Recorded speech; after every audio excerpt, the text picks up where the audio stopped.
We have a new baby. We have a newborn Wonderbird. Yes, we do. We do. I'm very happy to be here. I can't believe it, actually. Caddy has just hatched. Yes, absolutely, Caddy. I'm very new. What did you feel when you came on to Wonderbirds originally, and then we asked you to be a panelist? We're really excited, by the way. Well, it was so lovely to be a guest on Wonderbirds, because you come away feeling warm inside and loved, and I was just on the top of the world for the rest of the day. So to be asked to be part of that was amazing. Well, we couldn't stop talking about you after we'd met you, and it's just how gorgeous you are. I mean, we've got girl crushes on girl crushes all round, absolutely 100%. And I think we're about to have another girl crush, aren't we? Because we've got someone coming in who we all can't wait to meet. I know. Can't wait. Can't wait.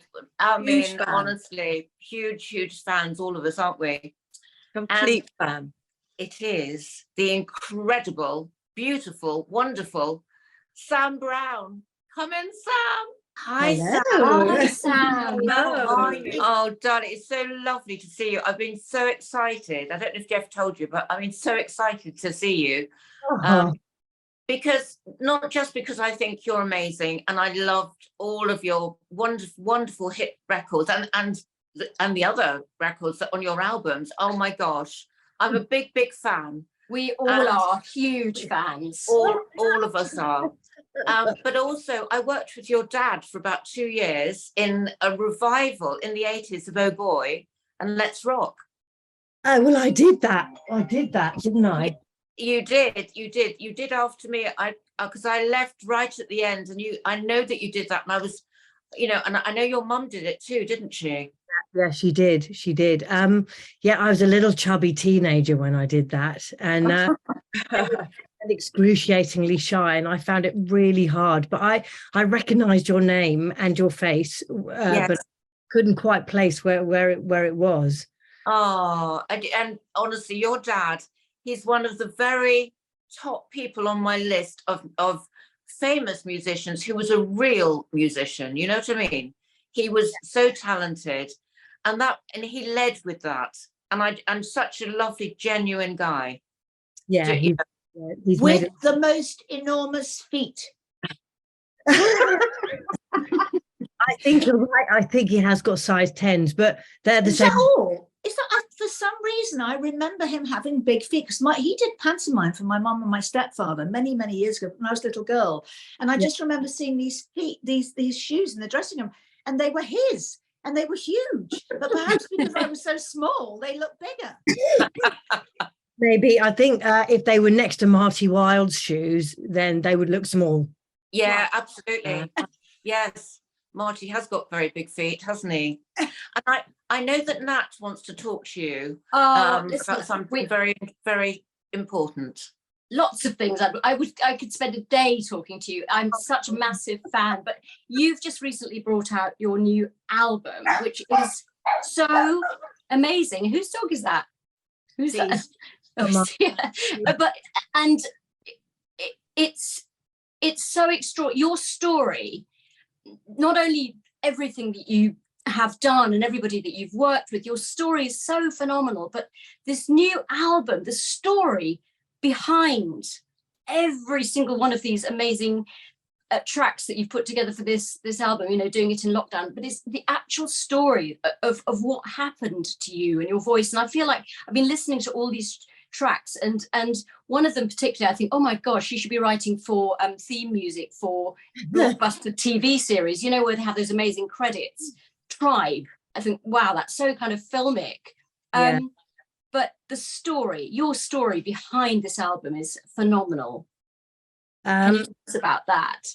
I certainly can, yes. So I started singing when I was about, as Dee knows, 12 or 13, and did all sorts of things. And I have had the most fortunate and fantastic career. I've been very, very lucky.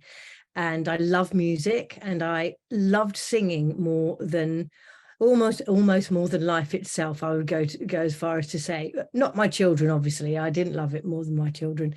But in 2006, I was touring with Jules Holland, and I'd had just come out of a marriage breakup, and I really had crumbled, which is unlike me. I'm a fairly down-to-earth, quite pragmatic person as a rule, but I fell apart completely, and I carried on working. I was commuting from Scotland, where my kids lived, and I carried on working, probably a bit too hard. And then in 2006, I remember having a bit of difficulty getting up to reach the notes.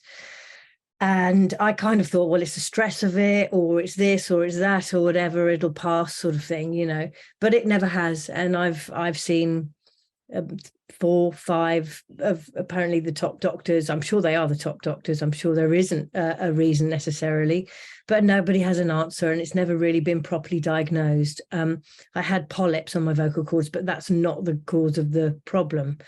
The other thing is, which I think a lot of people probably don't really know much about, is I started doing voice training after my second child in 1995, because I was knackered, you know. It was when you're a mum and you're working, and my voice went. So I started voice training, and it was the best thing I'd ever done, and I loved it. So whilst Stop and my time with Pink Floyd were pre my voice training, after my voice training, I felt very confident in my voice, and my voice never let me down. So I think, you know, so it wasn't bad technique. That wasn't a reason, which I think is often a reason these days. And anyway, it just has never come back. And I've tried everything. And it kind of made me uncreative. It made me not want to go near an instrument. It made me not want to write words. It made me just want to get on and do things, you know. But there's only so much doing you can do. And my friend in the end in lockdown said, why don't we try writing? And at this point, it'd been sort of 13 years since I hadn't sung. And I said, so I sort of got over myself a bit. and so we did, and we wrote every Tuesday.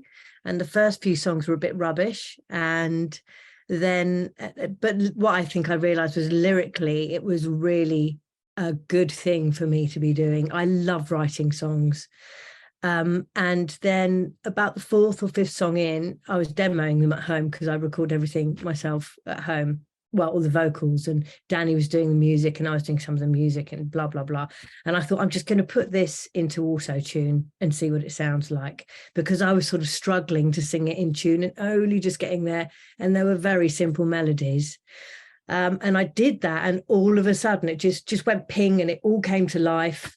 And it was like, okay, this actually could work, and this actually could be something that I could release. So that was it, really. And so yeah, we finished it, and I've had such an amazing reaction to it. I can't tell. It's fabulous. It's fabulous. So the words, there's so much. It's like you're digging in to yourself and telling us everything that's been happening to you. And what's so lovely is it's your honesty and just bearing it all, you know, or even all the words. There's one in particular, Ghost, at the end, and I wonder if is it about your mum or I think it's about loss and ways of dealing with it, if you like. Yeah. It's so haunting. It's just beautiful. The words are so, that all of them, it's like your whole story in a book form, but it's an album. Well, I'm really glad you like it. I didn't really think that it would be put out there at any point. So I've had an amazing reaction. I really have. And what I like about it is I can dance to it, whereas all my previous stuff, which was oh so seriously, it was, you know, I'm very proud of the body of work that I've done, which is 8 albums and the rest as well. And but you know, it's all very intense and very, I mean, this album is about feelings. It's about how I feel, I suppose, as a nearly 60-year-old woman. But it's not specifically about my feelings. I think it's about being in this world now as a mature woman, and it's about the fact that, yeah, I have lost my voice, and yes, it's been incredibly upsetting, but what am I going to do? Am I going to just roll over and die? I think not, you know. It's so moving and so inspiring, because I'm the mother of 7 classical musicians, and injury from playing instruments is such a big thing, and it's something that we're becoming a lot more aware of in the classical world. And you have people that have injuries and never recover from them. Often, as you say, it's bad technique, but it's so inspiring to hear your story, that you have come back and you have done something with music again. And I think that that's just incredible, and something that I think so many musicians can take inspiration from. So well done. It's amazing. Oh, thank you. Tell Sam about your anthem when you were in the 80s. Oh yeah, and the reason I was so interested in your story as well is because my sister and I, when your song Stop came out, was it 1989? I think it was our anthem of the year. Honestly, we listened to it, or I listened to it probably about 100 times over and over. We used to dance to it together, sing it together, and it was just incredibly moving. And that song has stayed with us for till now. We still listen to it. So you've got an incredible, you say that's before you did your musical training, which means you've got an incredible natural voice. That was just natural to you. So it's extraordinary. Well, that's great. I love that. I mean, I have my favorite songs that have stayed with me throughout my life. I can't think of any right now, but there are lots. But I can't believe it, really, because essentially I'm a one-hit wonder, you know, and I think, you know, which is fine by me, because that was never my goal. My goal, well, I didn't have a goal. I just loved music. I loved singing. I loved singing with other people, you know, doing backing vocals. Being part, I mean, backing vocalists are hysterical. I'm sure that Dee will attest to that. I loved it, didn't you? Don't you? There's something really liberating about being a backing vocalist. I mean, I backed people like Lulu and Shakin' Stevens and Alvin Stardust and all sorts of people in the industry, like pop singers, and it was such a brilliant experience, and it just feels great, doesn't it? Because you have that sort of freedom. Yeah, you're not up there, but you can still, you know, you still get all the outfits and the makeup without the stress of being at the front of the stage, you know. Exactly. My mum loved clothes. She was totally into looks and clothes. And she was gorgeous. How long ago did you lose her? 1991. Oh my God, that long ago. She must have been so young. Well, she was 50. Yeah. I remember that. God, devastating. God, that's terrible. She was gorgeous, absolutely gorgeous. Yeah. She was also hysterically funny. She used to carry a little book around in a handbag with jokes in it. Stuck for jokes in the pub, you know, after the session or whatever it was she was doing. Amazing. But the other thing is in those days when you did backing vocals, so now what people do is they record it bit by bit. So they'll track themselves up or they'll all sing together. But the way it used to work is you'd have one microphone and there would be 3 of you around that microphone, you know, and it would be, you know, Sam, can you back off a bit because you've got a big gob? Or, you know, Vicky, can you move forward? You know, need you to come round into the center, or can you swap harmonies? So it's a real craft doing backing vocals, and I don't think there's like it. If you sing in a choir, you're not responsible necessarily for your note, but if there's only 3 of you and it's got to be perfectly in tune and it's got to blend, it's just the most amazing. If I got my voice back tomorrow, that's what I would want to do. It wouldn't, you know, Sam, be... the more you're talking to me, the more I remember, and I can't remember where I've heard this before. So please, if you've heard this, if anybody knows the answer to this question, I have heard that sometimes when you have a trauma, it takes 18 months to come out within your body. Was your divorce, or was there something that happened like 2 years before your voice went? Yes, I think it is a possibility, very much so. But it's now 15 years. But something that you never said, something that you still perhaps have never said. Do you think you need to say something or let this out, whatever it is? I think that I totally get what you're saying, which is basically that it's a trauma or an emotional experience that's blocked the voice. And I think, yes, definitely that could be an answer. But I'm not sort of complaining or I don't feel any self-pity, but I have to work for a living. I teach ukulele and I teach 9 clubs a week and I travel up and down the country doing it and I love it and I've met some great people, but it is work and I do not have time and cannot afford to I took a year off. I sold my house so that I could take time off to focus on my voice in 2015. And I did that and I did a year and I did vocal exercises. I went out to Los Angeles, I met with different people and it's still, everyone just shrugs their shoulders and says, well, we can't find anything wrong. So I think you're right. I think it definitely could be something like that. But how do we get to the bottom of that? Have you ever tried hypnosis? I've tried. Yes, I have. Hypnosis. I've done 2 courses of hypnotherapy because I thought, well, if it is me stopping it, then hypnosis should work, right? But if Paul McKenna's watching, come round and could we give it a go? Because I still think that could work. I still think it could as well, but I think hearing that it takes 18 months or so for a trauma to hit you, and also because of something that you said, listen to the Wonderbirds psychology. It is. I know. Psychology. The other thing that you might find is if you go on, you think about if it took 18 months to come out, that it's not about you finding it. It's about you need to find out what that moment was. What you said earlier on was, my voice has never let me down. That's what you said before. That was it. That's what I always said about my career has never let me down.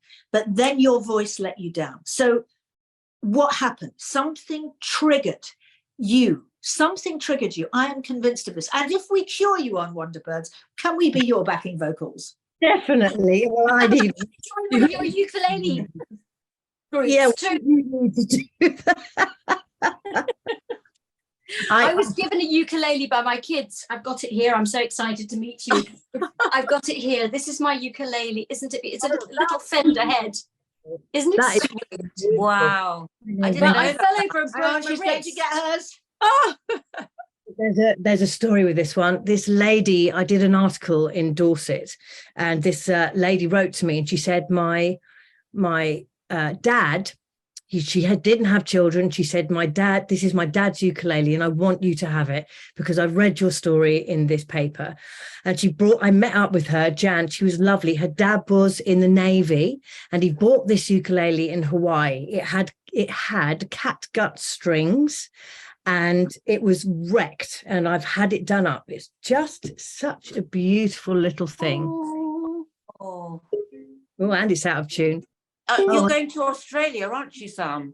I've been twice. I went in January and taught 80 people. Great.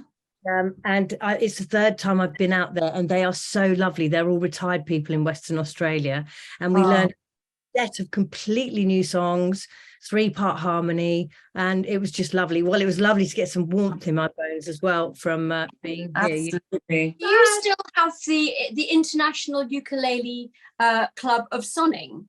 I do, yes. Because Debbie and I have just been doing a play for the last 2 months in Sonning at the Mill at Sonning. And if we'd known.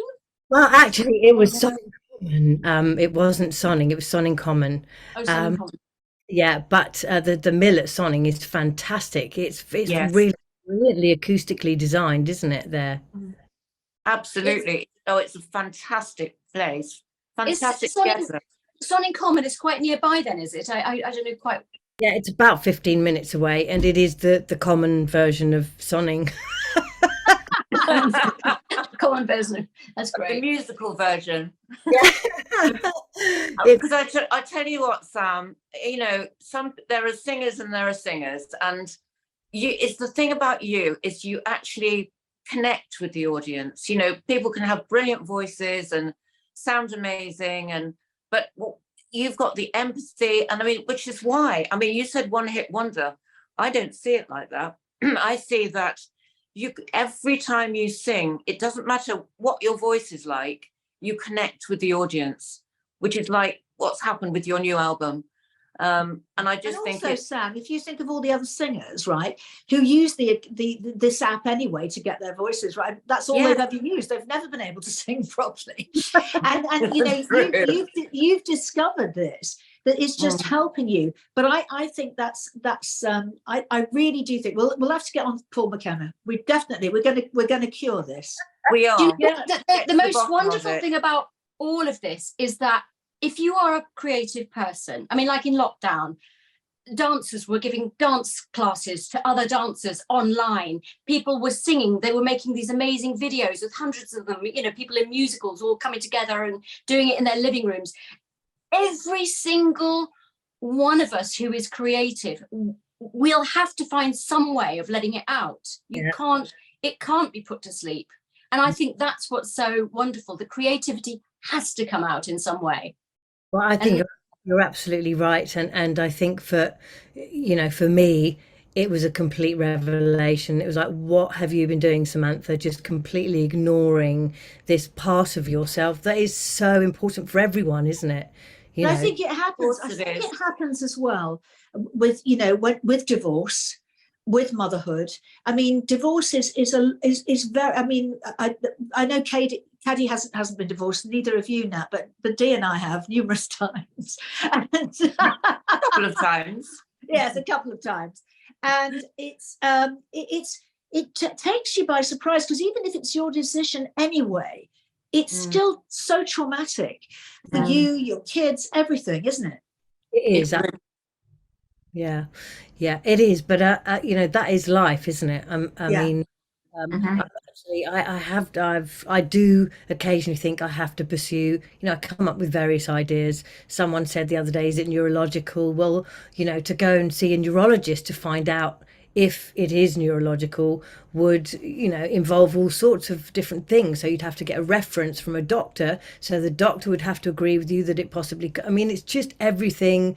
You know, it's not just like, well, just try that, is it? You know, every single thing that you try, you have to commit yourself to wholly. And I think for me, I've done a lot of it, of trying. And do you know what? Life can be okay without my voice. I mean, I don't like it. And there's a level of depression that's definitely there. But, you know, I have two beautiful children, and I really have had a fantastic career. I mean, I couldn't hope. There isn't anything I want to do. It's just that I love singing, and I miss singing. But this weekend, I'm starting to learn transcendental meditation. Oh, that's really good. How wonderful. Have any of you ever done that? I've done that. Me too. I've done that. What I was going to say, Sam, is that, you know, they say don't meet your heroes, but in this case, you're such a lovely, beautiful, authentic person, and it's been an absolute pleasure talking to you. And I hope you come back. Pleasure. Absolutely. And meeting the person behind that incredible song, and it was something that it's an emotional beauty to it. But it's been lovely to meet you all. Really. Darling. Thank you. Oh, such a pleasure to talk to you, Sam. Thank you, Sam. We'll see you again, we hope, very soon. Take care. Lots of love. Bye, Sam. You. Bye, darling. Bye. Oh, she's gone. I want ukulele lessons. Wow. I could listen to her for hours, actually. Me too. Oh, it's been so great having you two on. Caddy and Nat, it's so lovely to have you in the nest with us. Oh, thank you so much for having us. No, it was such a pleasure. Thank you. Well, I mean, you know, you are two wonder babies here. Yeah. A wonder toddler and a wonder newborn. What a wonderful guest. What a fabulous, wonderful guest. Really beautiful. Well, we'll see you on Friday, guys. Okay. Take care. All right. Yeah. See you Bye. soon. Lots Take of care. love. Bye. Bye.